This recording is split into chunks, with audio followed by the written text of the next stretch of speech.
2, 3, 4.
Hello, my dear, it's Jersey here.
Happy St. Patrick's Day. Count of three. Everybody do me a favor and just come off your mute. And on the count of three, I just want everybody to say, hey, 1, 2, 3. Hey!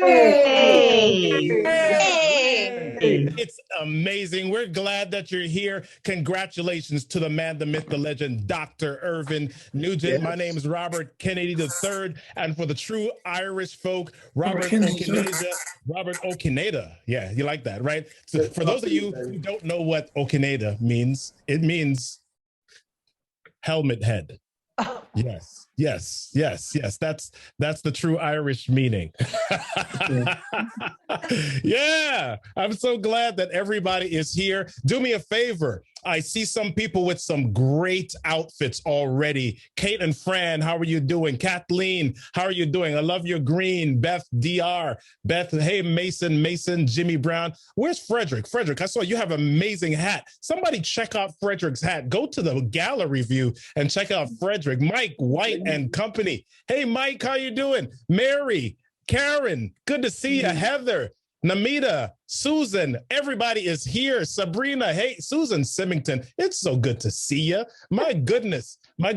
Rachel Verlick, Dana Morgan, hey, good to see you. Or is that your maiden name?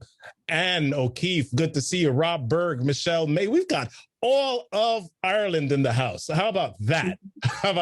Listen, we are going to have an amazing time tonight. One of the things that is going to happen is you guys are going to be in for a little bit of a prize or two.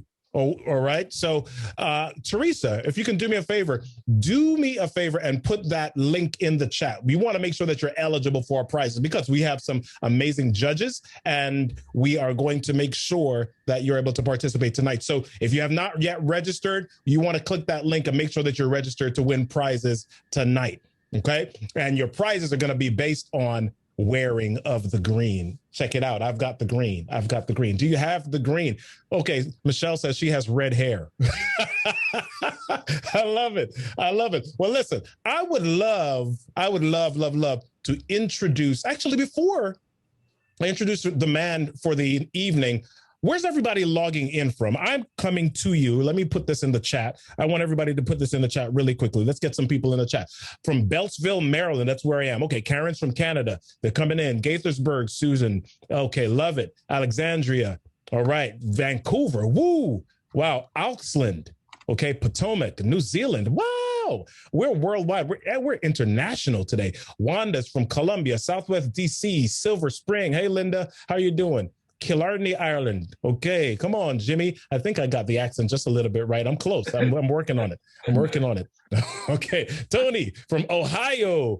Okay, Susan is from Waterford. I don't want to delay this any further. We've got to introduce the man, the myth, the legend, the reason why everybody's here tonight. Bring him up to the stage for us, Dr. Irvine Nugent. Irvine, how you doing, buddy? I'm doing fantastic. Hi, everyone. Woo! Woo! Yeah. Excited. Can you believe it, man? We're here. I cannot. It's been so long. Yeah.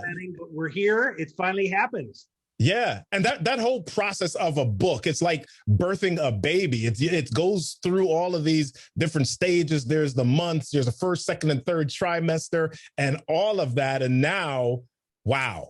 And then you had COVID on top of that, like writing through COVID is another whole experience. Oh, my. So here's, let me ask you this. You have this theme tonight, leadership lessons from the pub. Why the pub? What's so special? Maybe I shouldn't be asking that question in a group full of Irish, right? Why the pub? Well, I grew up in a pub. And I never really thought about that experience. It just was natural.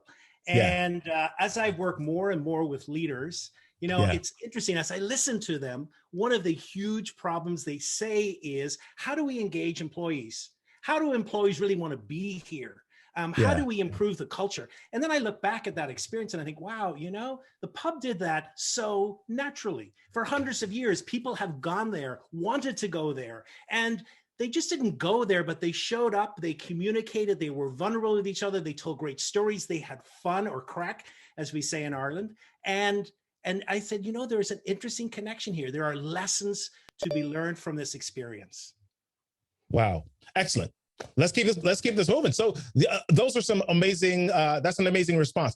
What, do you have a quick story that you can share with us about maybe a pub experience that you remember from early on childhood, or just something that comes to mind that makes you smile or just reminds you? Funny. I was actually talking to a great friend of mine yesterday, and he is an expert in negotiation. And she was saying, I bet you there's some parallels between being in the pub and negotiation. I said, you better believe it. I said, because, one of my memories is as a kid, at the end of the night, see, Irish pubs are different than English pubs. When you're in an English pub, the bell goes and everyone goes, okay, righty-o, they drink and off they go. In an Irish pub, that's when the fun begins, because then you have this nightly negotiation and you plead with people to leave. And, I can remember myself just saying, right now, ladies and gents, time to go. And of course, nothing would happen. And then, what did they hear me? Right now, ladies and gents, time to go. And still nothing. And then, they're still there. And then I say it again. And I can remember one guy looking up at me and saying, wee Irvine, if you knew what home I was going to, sure, you wouldn't be kicking me out. You'd be giving me another drink. And there lies in this amazing ability for human connection and conversation that the pub offers. It's an amazing education in the human person, in emotional intelligence, and how you connect with people and you win them over. Yeah. So it's been, the last year has been crazy. 2020 has been just an odd year for everyone. What are some lessons or some things that you took away from even just growing up in Ireland that we can really use to move forward right now? What's something that we can learn? Well, so part of my childhood is growing up in what we call the Troubles, which were the violence in Northern Ireland. I am a child of the Troubles. I was born the year that they began. And, when you grow up in that kind of society with conflict, et cetera, you have choices to make. And one of the choices you have to make is, am I going to get on with life and be positive and optimistic or not? And, as I've gone through this whole experience of COVID, part of that is, this is not the optimal experience. There are better things that 2020 could have been, but it's really, what are we going to make of this? And can we absolutely see in the midst of what seems to be a disaster, there are blessings and there are opportunities if we're only able to see them. So the parallel for me was very apparent. Yeah. So you've poured your heart and soul, your entire time in 2020 into this book. So take us into the book a little bit. I know you've got a lot of great information and chapters and just you just poured a lot of value and gold into this. So I think you want to take us into a little bit of chapter 5. Okay, so let's do a little reading here. So this is a chapter which is called Here Comes Everybody. And it's about the uniqueness of the pub and how the pub can create community, which really is what we're looking for in our workplaces. When I left high school, I went to the seminary to be a priest. Now, the seminary was full of great characters. One that stands out was Father Kilty, who seemed to be older than God. He was an incredibly intimidating figure who did not suffer fools gladly. And during our first class with him, he got frustrated at our lack of knowledge. He went to the back of the classroom, looked out the window to the pond outside. He remarked loudly, "I might as well be teaching the ducks in the pond." He also taught us the class about confession.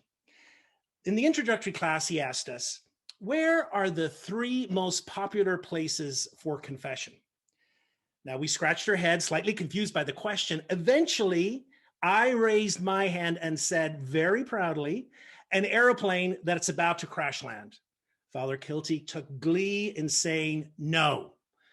A ship that's sinking, said Tom. Again, the answer was no. Finally, delighted that he had stumped us, he gave us the answer. Number 3 is the taxi cab. Number 2 is the hair salon. And number 1 is the pub.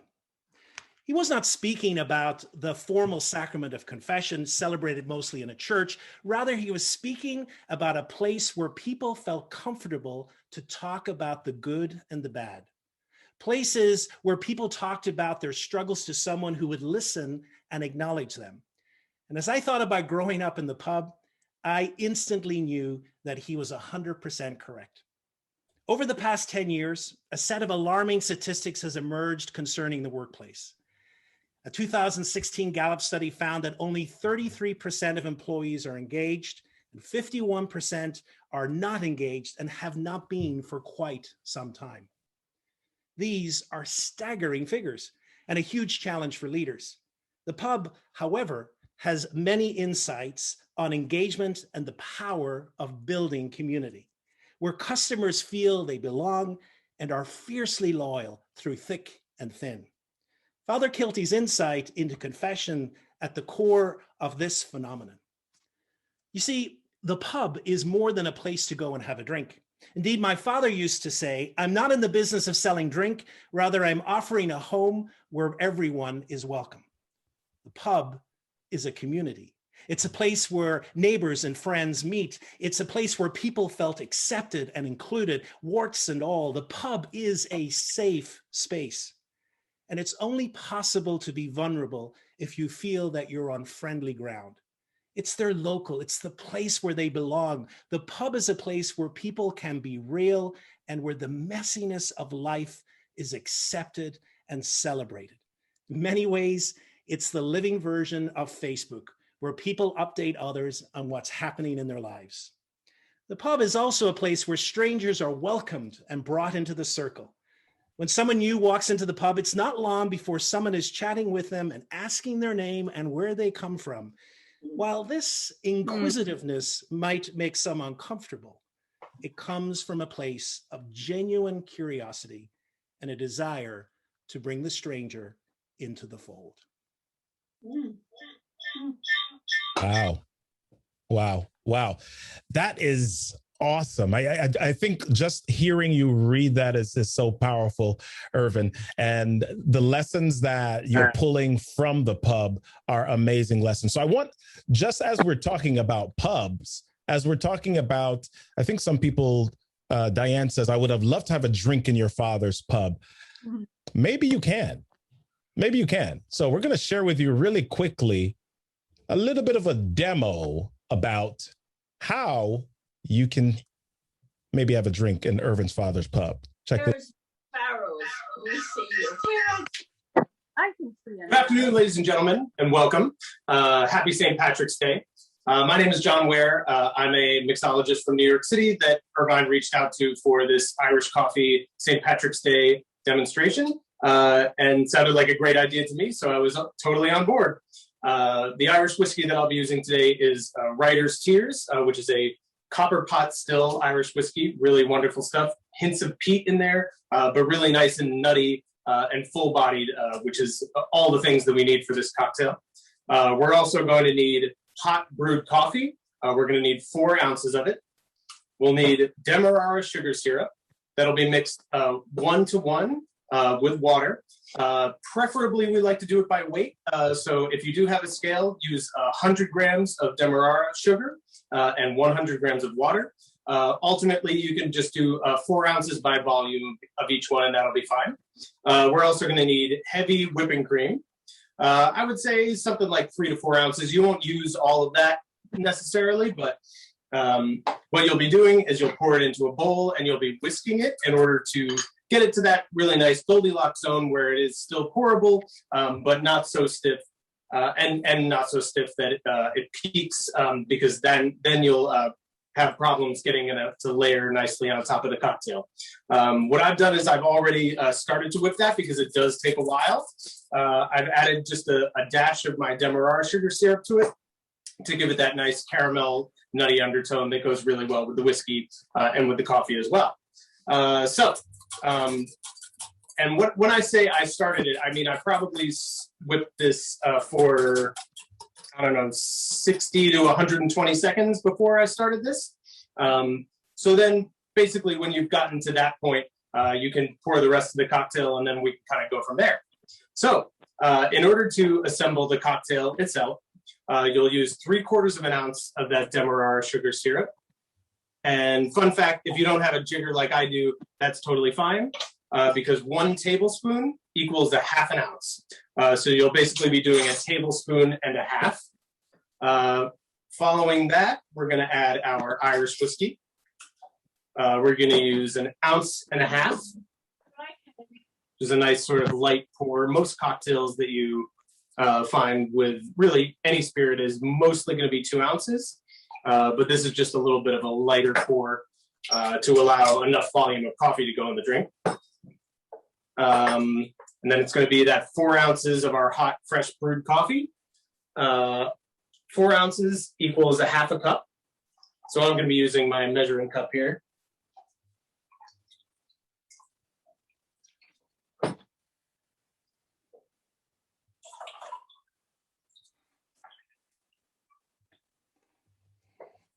Then I'm just going to give that just a little bit of a lift there, just to make sure all those ingredients are nicely mixed together. And then I'll come back to my cream and finish that up. It's once you start to see bubbles forming all over the surface of the cream, that's when you know you're starting to get there. And it goes very quickly from being in that nice Goldilocks zone to being over whipped in a way that it won't pour anymore. So just keep tilting the bowl, and if it goes more like a liquid, you'll know you need to do a little bit more. And if it sticks to the side of the bowl, or is very thick, you'll know you've gone too far. You need to start over. Nope. A lot of bartenders, when you see Irish coffee being made at bars, I can speak for American bars anyway, often you'll see bartenders whipping cream in a cocktail shaker, which is something you can also do. That's frankly the way I'm used to doing it. But this is great if what you've got at home is more likely to be a whisk and a bowl. And we're almost there. Maybe just another minute or so.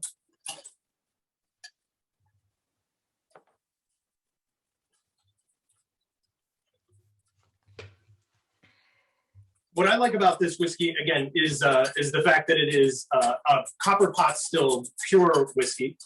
Some of the Irish whiskeys on the market tend to be a mix between a column still distillate and a pot still distillate. Column stills are very efficient, and they basically allow you to make huge quantities of a particular product all at once. When you're selling incredible volumes of something, that tends to be a big help. But pot still spirits often have a lot more body, a lot more of the original notes of the spirit. Column still, because they mostly, you can set them to different proofs, but in general, column still distillates are much, much higher proof. And when you distill to those higher proofs, you tend to lose some of the flavors and the esters and the fusel oils and things like that. They give something, especially like whiskey, its delicious flavor that we know and love. So I think I'm there on this cream. So I just want to show you it is nice and pourable, but it is good and thick as well.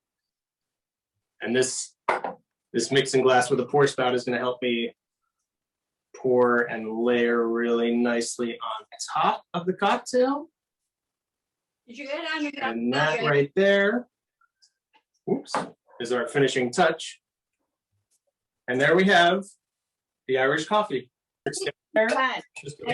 Hey, good stuff. Well, we've had a reading. We've had a cocktail demo. I think this is getting a record time for an Irish gathering without having had a drink yet. So let's get this on the road. Today, I used my book publisher is called Indie Books out of San Diego, and they sent me the most wonderful gift today. In fact, Devin is on the call today, so wave out to Devin. And they sent me Baltimore actually is the only place outside of Ireland that actually has a full functioning Guinness brewery. And so they sent me some Guinness from Baltimore with a little hat there. So I've only 4 now. got the glass here with the Shamrock in Maryland colors. So let me pour the drink. Everyone get your drinks. Get your drinks, everyone. Toast coming up. Get your favorite drinks.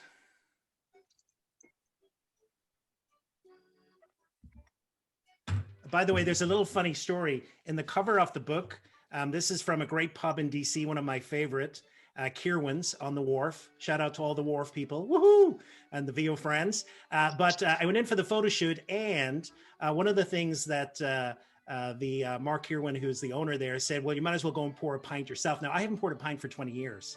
So the pressure was on. Luckily, I passed the test, and the picture turned out good. But here is the drink. Let's have a toast.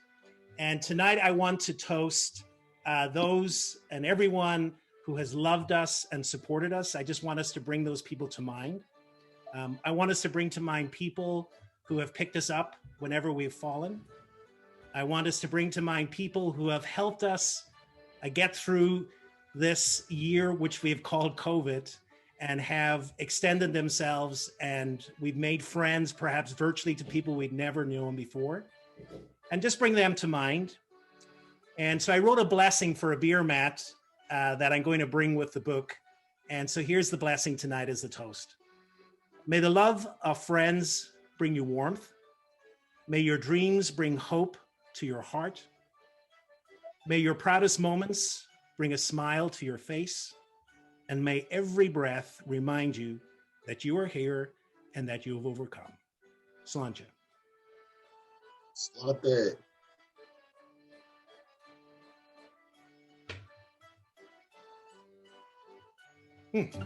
We're going to play for you now on St. Patrick's Day a pub classic, part of the core canon of Irish pub songs, ballads. It's called The Wild Rover, and it's sort of the Irish version of the ancient parable of the prodigal son. And there's a little clap along spot for everyone to participate, if you would. When I sing, and it's no, nay, never, 1, 2, 3, 4, no, nay, never, no more will I play the wild rover, no, never, no more. Let's try it again. It's 4 claps, then 2 claps, and then 1 solitary clap. If you get lost, quickly take the square root of the number of claps that you just did. And it's no, nay, never, no, nay, never, no more will I play the wild rover, no, never, no more. I've been the wild rover for many a year. I spent all my money on whiskey and beer, but now I'm returning as Coventry store, and I never will play the wild rover no more. And it's no, nay, never, no, nay, never, no more will I play the wild rover, no, never, no more. I went to an alehouse I used to frequent, and I told the landlady me money it was spent. I asked her for credit, she answered me nay. Such a custom as yours I ain't have any day, and it's no, nay, never, no, nay, never, no more will I play the wild rover, no, never, no more. Then out of my pocket I produce sovereign's bride, on the landlady's eye open wide with delight. She said, "Ever whiskey, I'm wines of the best," and the words that I told were only in jest, and it's no, nay, never, no, nay, never, no more will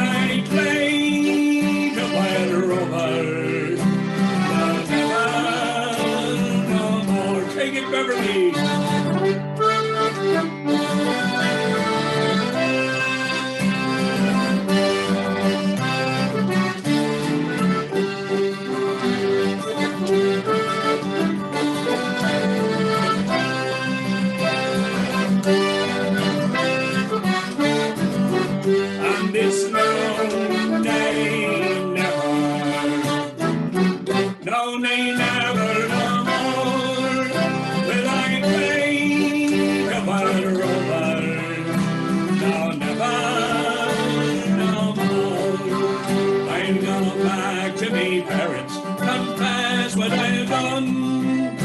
I lost them to pardon the prodigal son. And when they caressed me as old time before, sure I never will play the wild rover no more. And it's now they never, no they never no more. When I play the wild rover, no never no more. One more time and it's now they never, no they never no more. When I play the wild rover, no never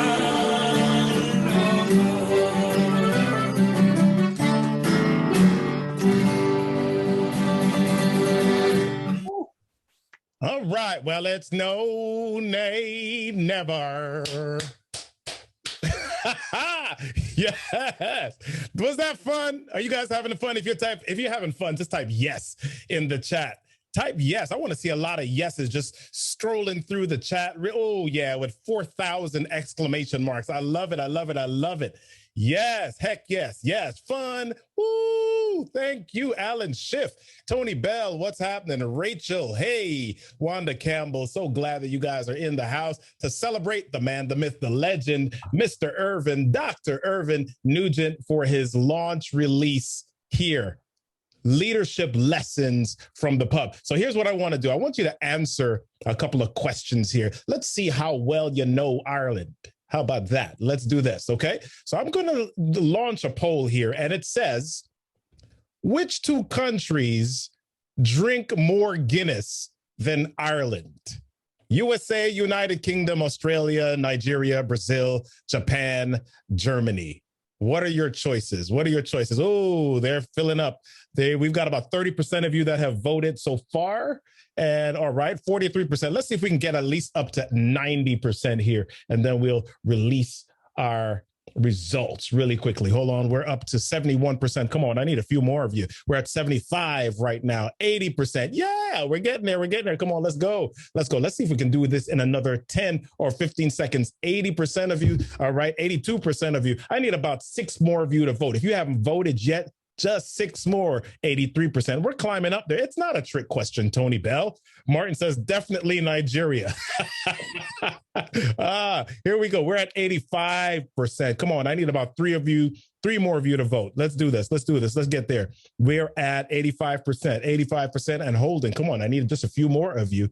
All right. Maybe I'm going to assume the rest of you are on, like, I don't know what you're on. I was going to say you're on a pager or, or something. All right. Let's see if we can get, okay. I think can you vote twice? No, you cannot vote twice, Susan Symington, because I don't know. All right. So let's do this. Let's do this. Let's see what the prize is. Let's see what these results are. Boom. All right. Check this out. Here's our results. The United States, these are the votes right now. So we got a virtual tie between the United States, the United Kingdom, and Australia. All right. Irvine, what's the answer, my friend? The answer is the place that drinks more Guinness than Ireland in number 1 spot is the United Kingdom. And number 2 spot is Nigeria. Ooh. So In fact, Nigeria has its own Guinness division as well. They don't brew there, but they have a Guinness division because it is so large.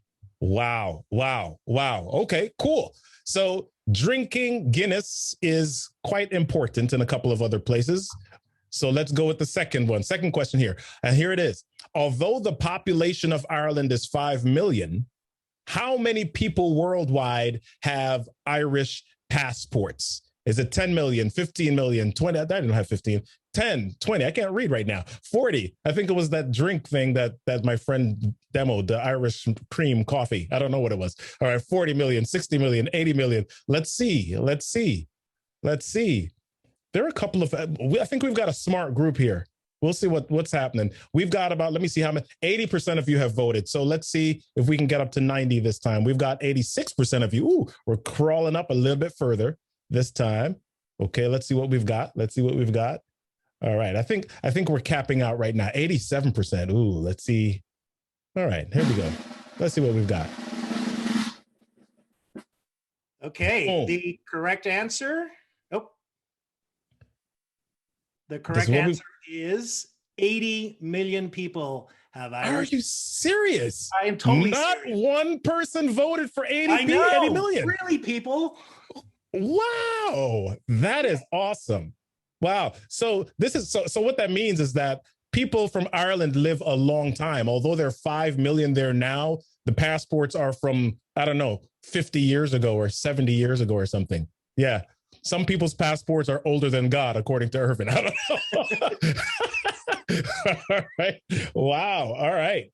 Cool. All right. Let's go with our last one. Here's our last poll. Irish inventions is the name of this.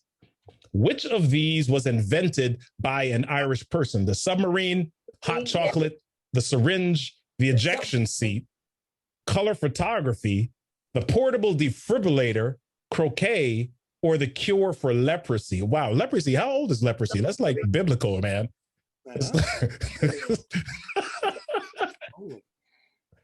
Wow. All right. So let's see. We've got 34, 35, 40% of you that have voted. We're getting up to 50. Okay. Some people are thinking. People are thinking a little bit longer or harder for this one. But wow, the answers are all over the place for this one. Wow. Wow. Yeah. All right. Let's see what we've got. We're about 83%. I'm going to wait another 10 seconds to see. We're at 85. Let's see if we can squeak up to 90 this time. Come on, people. Let's do this. 86%. Here we go. Boom. And they're still coming in. Oh, there we are. Look at that. Okay. So our group has said that croquet is the one. It's the answer, followed very closely by leprosy. Which you normally associate with each other, croquet and leprosy, you know? Yeah. So what's the answer, my friend?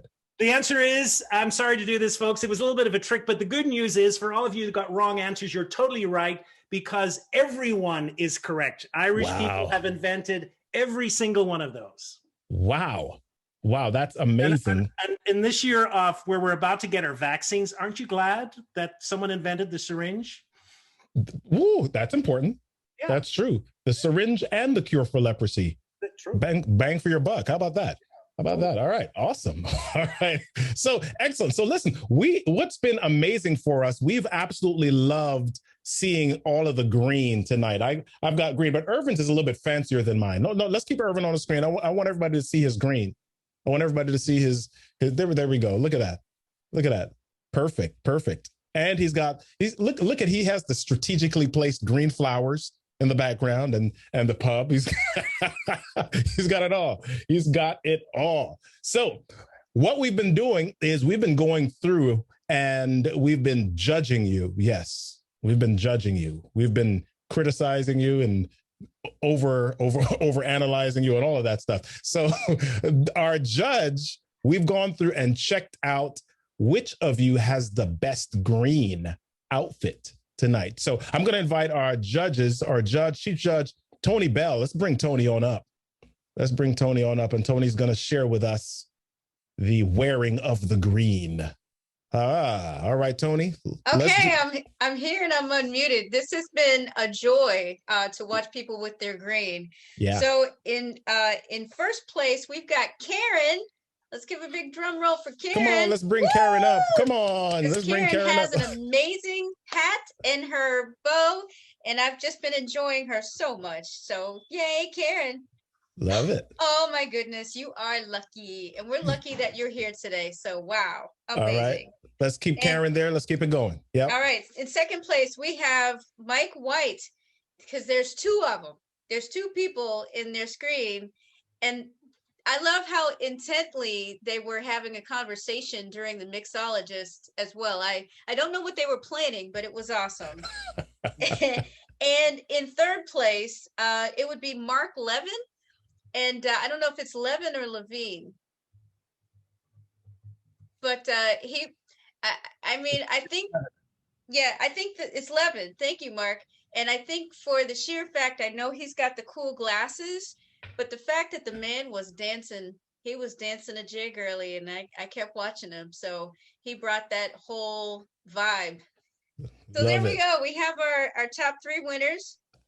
All right. Love it. Irvin, what did they win? Okay, so Karen came first, and Karen is going to get a free virtual tour of a specific site in Ireland. She has a choice of castles. She has a choice of ancient Ireland or the West Coast or the North Coast. If you can't go because of COVID, they will come to you, Irish Guide, and I will send that to you. The Whites, you are actually going to go to Kira's Kitchen. Kira is a wonderful chef, and she runs virtual cooking classes from her professional studio in Wicklow. In fact, I think she's on the call today. I went back and forth this morning and invited her, and she said, I'm going to come on. So you'll get that. And then Mark, you will get a virtual tour as well, and you'll be able to choose where you would like to go in Ireland for your virtual tour. And I will reach out to you all and pass those on to you.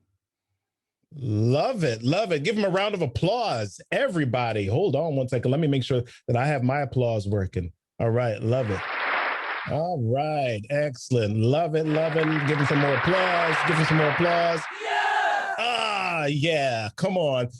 Congratulations, Karen. Congratulations, Mike and company. And congratulations, Mark, for being fabulously dressed here on this St. Paddy's Day. Love it. Love it. Love it. Let's keep this party going. Let's keep this party going.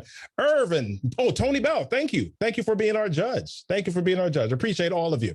Excellent. So let's talk a little bit, Irvin. What part of Ireland are you from? I was born in Omagh, which is in County Tyrone, which is about an hour west of Belfast. Oh, wow. Okay. Okay. So for those of us that don't really understand the geography of Ireland, can you kind of give us maybe, I don't know, a hand description? What is where? So Ireland is, Northern Ireland is at the top part of Ireland, and I'm just about in the center of the upper half of Ireland. Okay. Okay. So what is important, or what are some of the significant things about Northern Ireland? Oh boy. Well, that's a loaded question. So it is. It is. Well, you know, Northern Ireland has some unique foodstuffs that you just don't get in the rest of Ireland. When I go back to Ireland, one of the things that I crave in a breakfast, and that you're in Northern Ireland when you get an Ulster. Ulster is another name we use for Northern Ireland. When you get an Ulster fry, because an Ulster fry has potato bread. Yeah. And no other part of Ireland has potato bread. And potato bread is one of the greatest inventions that God ever bestowed. Love it. You need some. Yeah. Love it. So when are you going to make some for us, man? You got to put some stuff together and mail it out or something. You should just go to Ireland and buy it. I think that's a much better idea. Oh, that's easy. Yeah. All right. So you've got this book here, Leadership Lessons from the Pub. We've talked about the pub a little bit. Tell us a little bit about, pub culture. I think everybody's been jigging and swaying and waving and dancing when the music has come on. But music and pub culture are, maybe almost synonymous. Go ahead and share a little bit about what pub culture is like, especially as it relates to music. Yeah, I mean, music is so central in Ireland. I mean, Ireland Ireland music and pubs are just synonymous with each other. Music has a way of expressing emotions and moods. Yeah. And the history of Ireland at times is very troubled, and music has an incredible way of bringing that emotion to the fore. When words can't be expressed, music sometimes can really touch the heart and express what we need to say. Yeah. So you've written about that in chapter 8 of your book. Why don't you go ahead and share a little bit about that with us?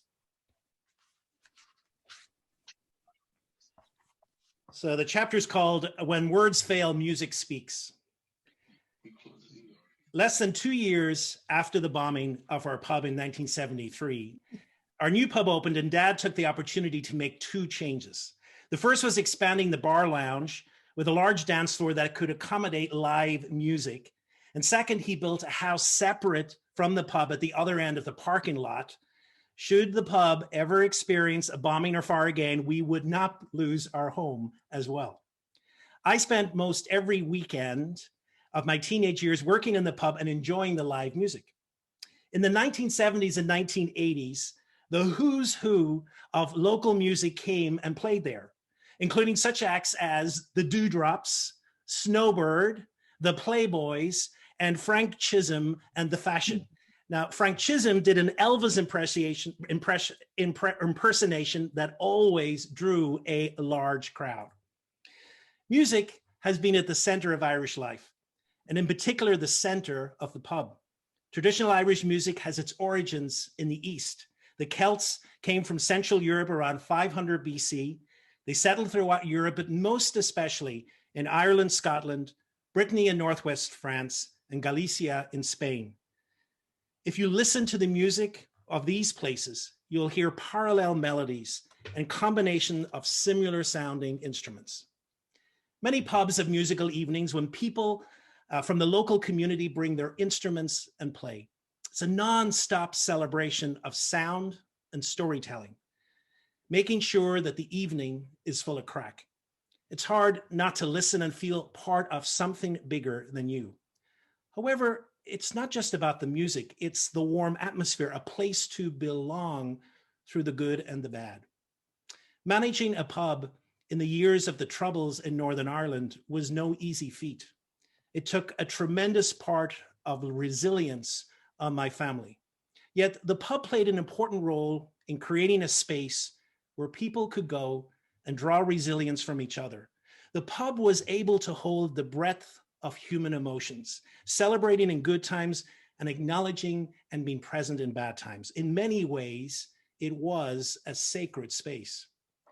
Music was best able to put into words what was below the surface. It's not surprising that recent research, specifically in conflict zones, has pointed to the presence of humor and joy, the ability to express loss, close human connections, and a sense of optimism and hope as the key elements in the development of resilience. I saw all of these in the pub, and music was at the heart of their expression. My mother loved the music of Phil Coulter, a masterful songwriter from Northern Ireland. In particular, she adored the song, "The Town I Love So Well." That song takes the listener from growing up as a child in Derry streets to the onset of the Troubles with the tanks and the bombs, to the optimism of the final verse that there would be a new day for the city. I've heard it played many times at the pub by different music groups who bring their own unique flavor. The final verse reads, "Now the music is gone, but I still carry on. For the spirit's been bruised, never broken. They will not forget, for their hearts are set on tomorrow and peace once again. For what is done, and what is won, and what is lost and gone forever. I can only pray for a bright, brand new day in the town I loved so well." Both my parents had every reason to be pessimistic about everything that was happening around them. Yet within them was this unquenchable hope that things would be better. My mother drew from a deep religious faith that told her that light was more powerful than darkness.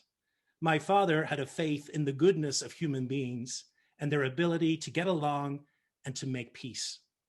Of all the character traits I picked up from my parents, it is these I'm most grateful for. I have a rock solid belief in the goodness of humanity and the faith to endure whatever darkness surrounds me, for I know that light will come.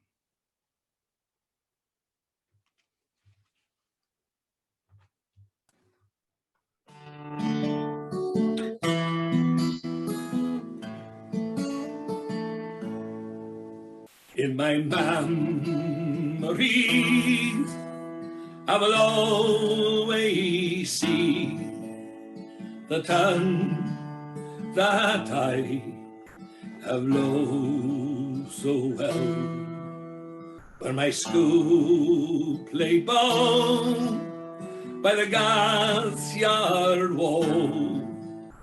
We played through the smoke and the smell,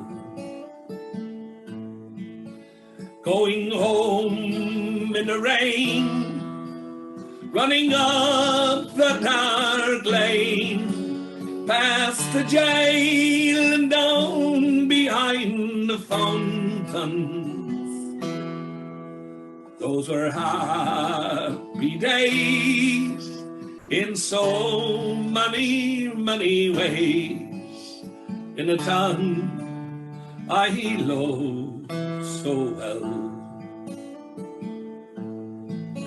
But when I returned, my eyes were burned to see how a town really brought to its knees. By the alcaldes and the bond bars and the gas that hangs from every tree. Now the army's installed by that old gas yard wall, and the damn barbed wire gets higher and higher. With their tanks and their guns, my God, what have they done to the town I love so well? Now the music's gone, but we'll all carry on, for their spirits been bent, never broken. They'll never forget, their hearts are sad on tomorrow and peace once again. For what's done is done, but what's won is won, and what's lost is lost and gone forever. I can only pray for a bright, brand new day, for the town I love so well.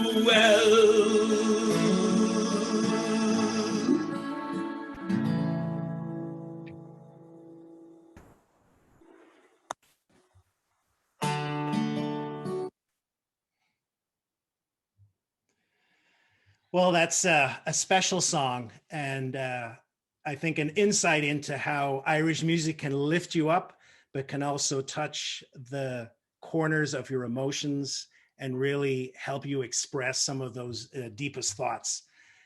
So a lot of people here registered, and we said we were going to have a drawing, and indeed we are, because we still have some prizes to give out. And that is another virtual tour, 2 cooking demos, and everyone who, by the way, everyone who won the first 3 will also get a signed copy of the book, and everyone who wins here will also get a signed copy of the book. And Teresa has a wheel of names. So as you registered, you went on a wheel, and now we're going to have the drawing for the 3 winners.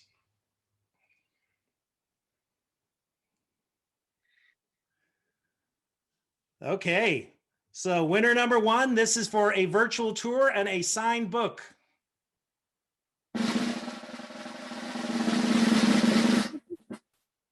Andres Moreno, who's one of our neighbors down in Washington, D.C. Well done. Virtual tour and a signed book. Number 2.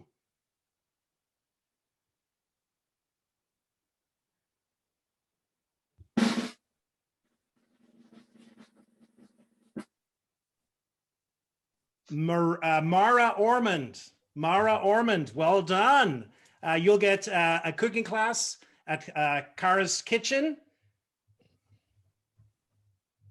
And now number 3, another cooking class.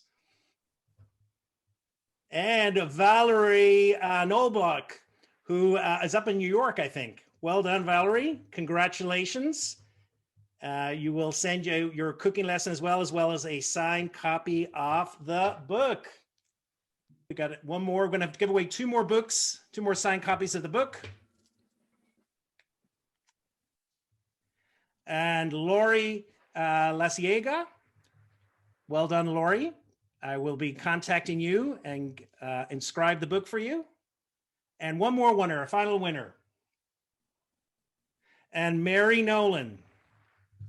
If it's the Mary Nolan I'm thinking about, her husband might be in chapter 8. So Mary, you will get a signed copy of the book. Well done.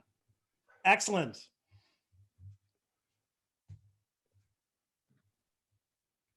Well, folks, we're nearly coming to the end of our time together.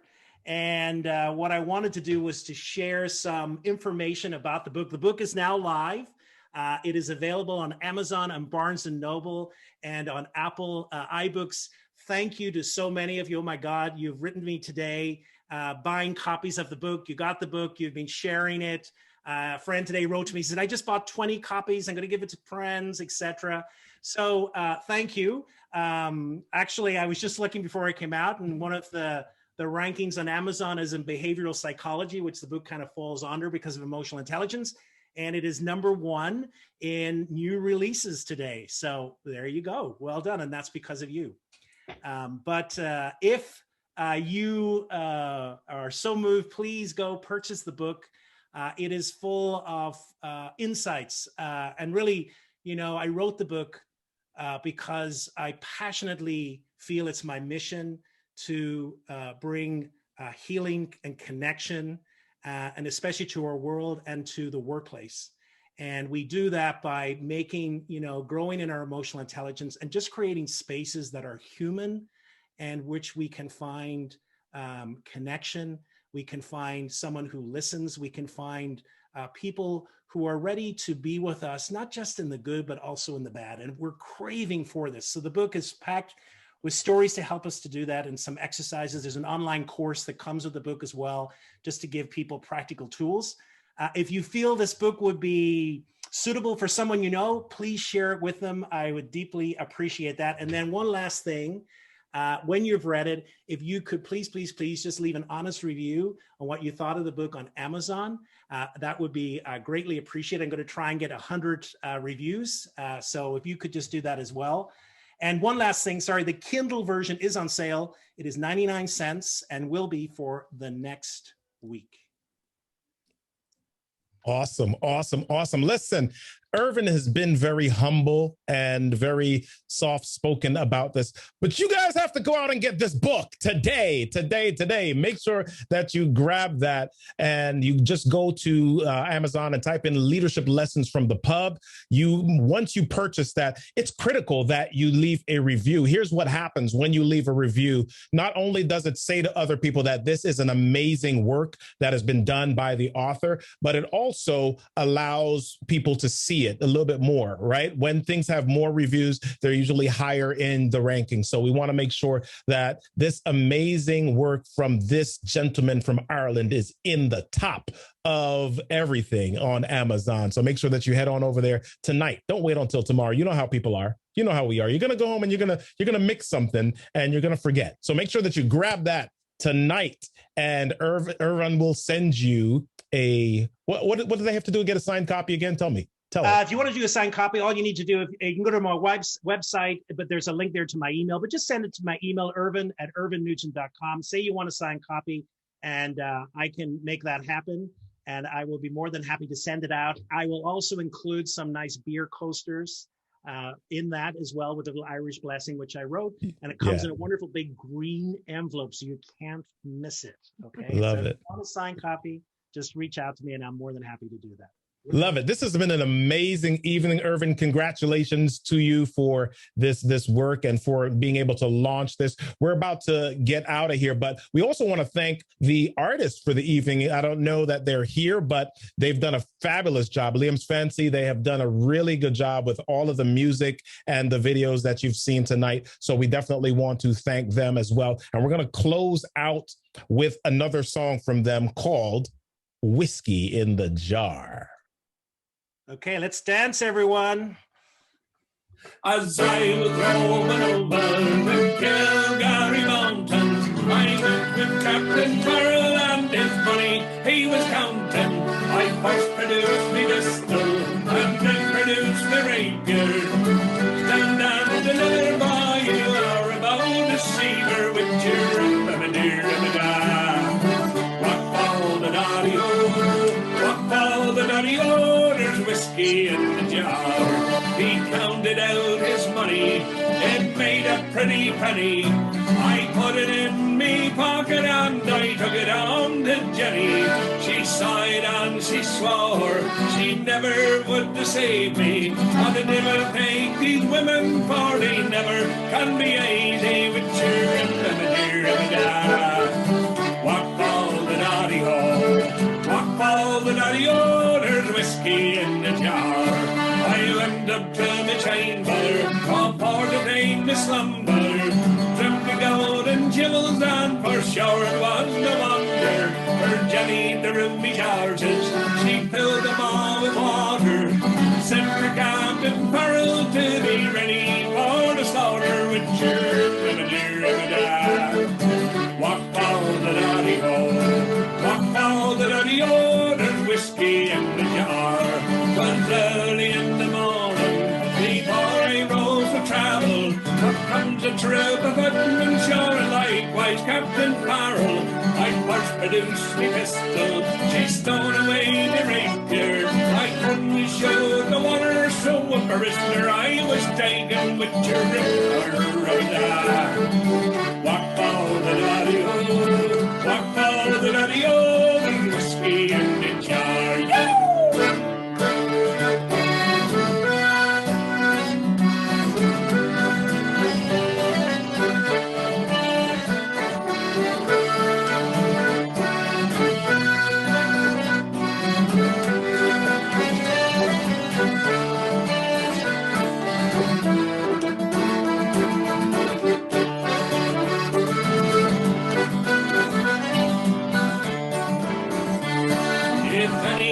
Can aid me, it's me brother in the army. If I can find a station, be it Cork or in Killarney, and if he'll come and join me, he'll go roaming in Kilkenny. I better treat me better than me darling sporting Jenny, with your walk all the daddy-o, walk all the daddy-o, there's whiskey in the jar, with your walk all the daddy-o, walk all the daddy-o, there's whiskey in the jar. Thank you very much.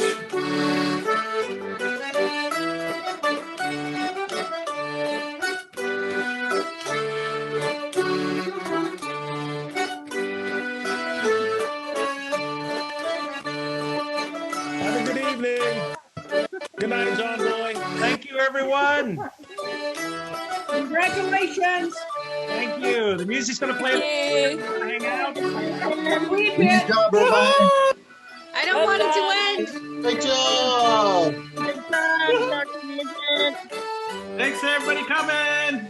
Thank you.